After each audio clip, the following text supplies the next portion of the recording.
Dave! Hi. How exciting.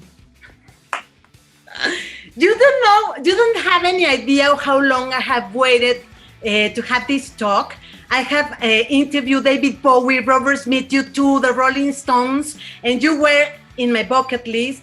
So I feel very lucky today, and I thank you for your time. I feel lucky too. I'm glad that I'm on your bucket list. That's very exciting. It's flattering. Yes. Thank you. Yes, I consider you a truly survivor of the Generation X and also the grunge movement, and now a king of rock and roll. You are. And are you ready for October 30? Because this induction to the Rock and Roll Hall of Fame, and I know you've inducted Rush, and you're a fan of Neil, drums, but who do you love to induct you to the Hall of Fame? I don't know. I mean, first of all, there's no guarantee that we're going to be inducted into the Rock and Roll Hall of Fame. And there are so many artists that I think deserve to be in the Rock and Roll Hall of Fame that aren't in the Rock and Roll Hall of Fame yet. There's a long list of people. It's a funny thing because, it's exciting to think about, but it's an honor to be considered, right?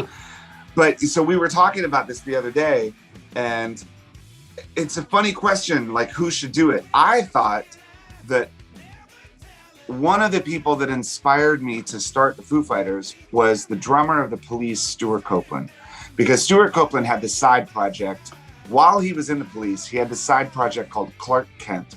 And nobody knew it was him. He didn't put his name on the record. And that's how I started the Foo Fighters.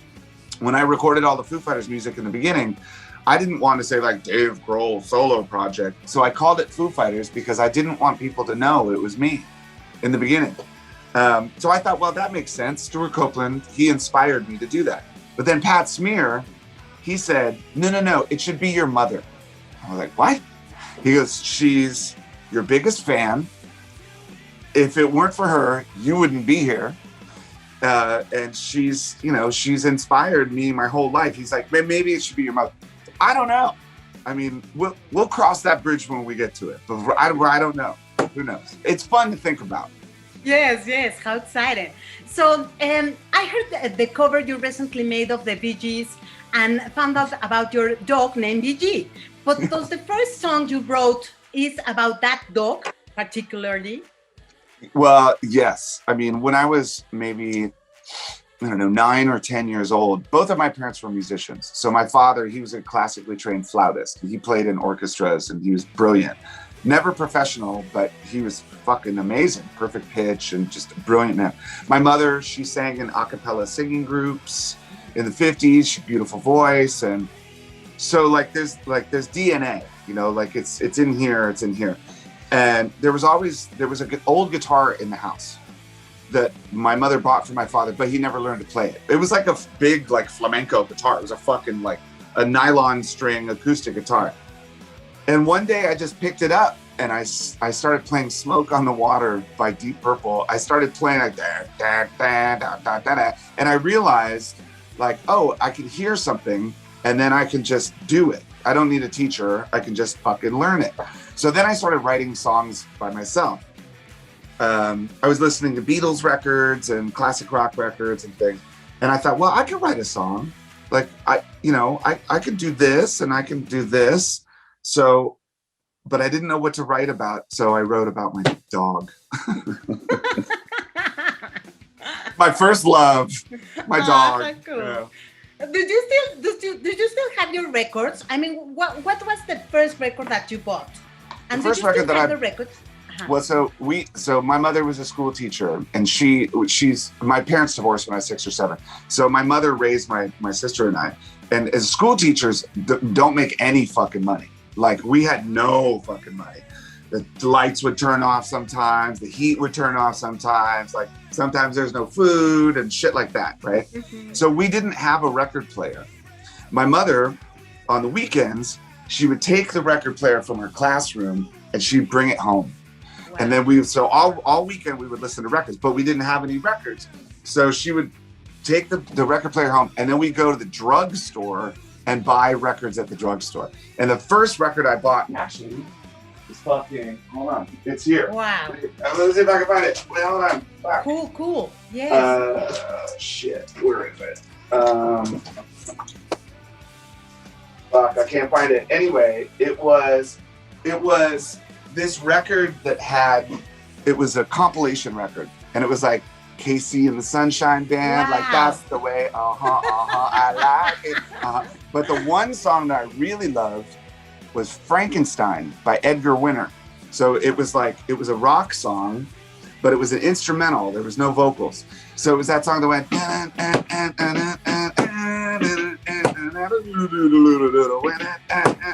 and there was something about the composition with no vocals, just instrumental, that like I could like see it in my head. So there's this thing called synesthesia where you can like see music, right? So I started like seeing it in shapes in my head, like Legos, you know, when you build something like this. Or Tetris. And so so whenever I heard an instrument, the notes, like they built like shapes, and the arrangement was like almost like sculpture. It had this like shape like this. And that's when I first started thinking about like composition and arrangement, and I would pick up the old guitar and write riffs, you know, just in shapes. So that was and then it was like Beatles records and you know, and comedy records. Like I loved the Beatles, and then I loved Steve Martin. Like I loved comedy records, and I loved rock and roll. And so I think that's the Foo Fighters, really, is exactly what it is. But how is important to you, for you, that your fans could still have the opportunity to have their CDs on physical? Yeah, I mean, you know, so I have 3 daughters, a 15-year-old, 12-year-old, and 6-year-old. And I remember the first time I brought a record home, my daughter, Violet, she was maybe 5 years old, 6 years old. She's like, "What is that?" And I said, "Well, it's a record. That's how we used to listen to music." She's like, "What?" And so I got the record player, put it in her room. I said, "Okay, you do this, put it on like this, put the needle on." And she thought it was a toy, but she was like, "Wow," you know? And I gave her my Beatles records. Then I walked out of the room.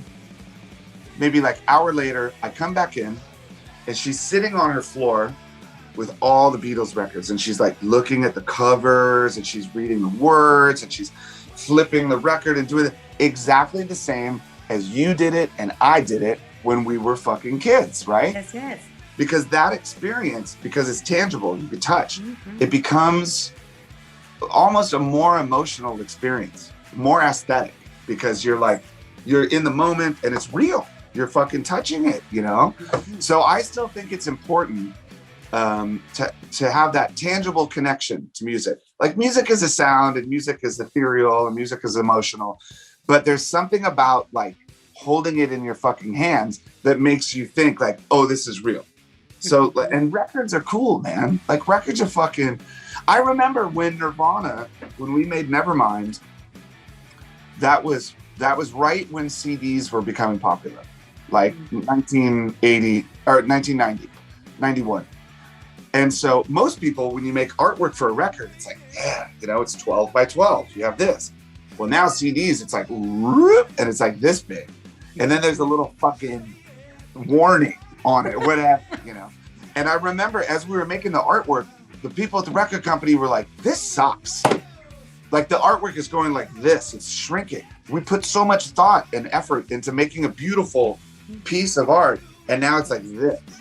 And then, but now it's like this. It's like right there on your fucking, and so, but I think that having something in your hands is much more, it's romantic, it's beautiful. I agree. So I know the Beatles are the band that truly inspired you, but if you have to pick one Beatle, and please. Okay, so listen, I think that if you ask, okay, say you meet someone and you go on a date right? You go to a restaurant and you sit down. If you want to know what kind of person this is, like you want to know, like who this is, ask them, who's your favorite Beatle? Because it's a psychological fucking personality test. Which people do you connect to? You relate to, right? Yes. Is it Paul? Paul's like, yeah, you know, Paul fucking he lives life like this, you know. Is it John? John is he's complicated, you know. He's angry and he's beautiful and he's romantic, but he's like complicated, you know. Then George Harrison, he's, you know, he has this like spiritual, beautiful side to him, right? And then there's Ringo. Ringo's, I don't know how to describe Ringo. Ringo to me is just like, he's joy, you know, he's just a beautiful, joyful person. So sometimes I feel like Paul. Sometimes I feel like John. Sometimes I feel like George. Sometimes I am fucking Ringo, you know. You're the like, best. You do this. And so like, it's hard to pick one, but yes, I agree. So it's an impossible question. Okay, Dave. Listen to this. Tell me, please, the story of your beautiful Gibson blue guitar. I would say it's as iconic as you. But does she have a name? I think it's a she, but you tell me. Okay, so those guitars, all right, years ago, 30 fucking years ago, 25 years ago, I walked into a guitar store and I thought like, I'm gonna buy a nice guitar. I wanted an older guitar. I wanted a hollow body so that I could sit on the couch and play it and make a sound. I'm looking at all of these different guitars, and then I see this one guitar that has a different headstock on it. This right here, because usually they look like that, right? And I was like, oh, that's cool. I didn't know what it was. I just thought, oh, that looks really nice. So I buy it, and then it says Trini Lopez on it, right? And I'm like, ooh, that's cool. I didn't know anything about Trini Lopez. So I take it home, I start playing it, and it sounds really good. Then I plug it into an amp, and I'm like, oh my God, this is fucking amazing. It was this one guitar, it's a red one. And then I used it, so I use it on every fucking Foo Fighters record, same guitar, every record. So then Gibson, then it's like, I don't know anything technical about equipment. I don't fucking care. Like, you could hand me a fucking ukulele and I'm like, rah, rah, rah. And with drums, it's like, I don't care. It could be a toy drum set. It could be a fucking huge drum set. I don't care. So the Gibson people, they come to me and they say like, we want to do a signature guitar. And I'm like, I only like one guitar. The Trini Lopez from the 60s. Like, that's I only like that guitar. And they said, okay, well, we'll do an inspired by thing, whatever. They said, what color? And my favorite color, it's called Pelham Blue. And I'll tell you why. They used it years ago. Limited editions, they used it years ago. But they all age differently, right? So it depends. If you leave it in the case forever, you open it up, it looks brand new. If you fucking take it in the sun and you play it, you sweat on it, and fucking like really use it, it changes. Like, it turns green, it cracks. And that to me is beauty. Like, I think that things, I like growing old. Like, I like all the weird fucking lines and my teeth and like this. I think it's fucking cool because that means you're living your fucking life. So when I see those blue guitars, the old ones, they just age in this way that it's like they become more and more beautiful the more and more fucked up they get. That to me is fucking beauty. So that's what those guitars are. And about the Black Tama of where you recorded the Nevermind album. Oh, the Terminator one. The Terminator. Well, actually, you know, when we made the record Nevermind, nobody took pictures. It's before the fucking iPhone, whatever. I have one picture from when we made that record, just one. And it's at my studio. It's on the soundboard. And it's just a picture of my drum set. It had maybe 7 microphones, that's it. And it was this old yellow drum set. It was a yellow Tama drum set. It was a drum set that I bought when I was a teenager. I used to paint houses for money, you know? Wow. And I painted this fucking house and I got $700 and just went straight and bought this yellow drum set. Like the ugliest fucking drum set. It looked like lemonade. It was just so fucking stupid, but it sounded amazing. And then over time, Kurt would always like fucking smash it, you know? He'd like smash his guitar, jump into it and smash it. So everything was destroyed except for one, like the one floor tom. So I still have the one floor tom. But you know the coolest thing? Here's a good story. Well, whatever. When I was young, I grew up in this house. There was a tree outside of my window. I used to climb this tree every fucking day. My best friend when I was young, he became a carpenter. He started making, like, he was a woodworker. Then he started becoming like an artist. He would make beautiful things with wood. 3 years ago, they had to cut down that tree. And he fucking saved a bunch of the wood. And he made me a beautiful snare drum. Wow. And so now I have this snare drum that is the wood from the tree I used to climb when I was a child. Wow, so cool. Oh. Hey, wow. So beautiful. They're telling me our time is over, and I just want to thank you. What can I say? I have like 70 questions, and I'm not joking. We have to do it again. We got to do it again sometime. Please. Okay. Dave, thank you very much. Hope to see you soon. We'll see you soon. All right. It's good to talk to you. Yes, thank you. All right. Bye. Bye.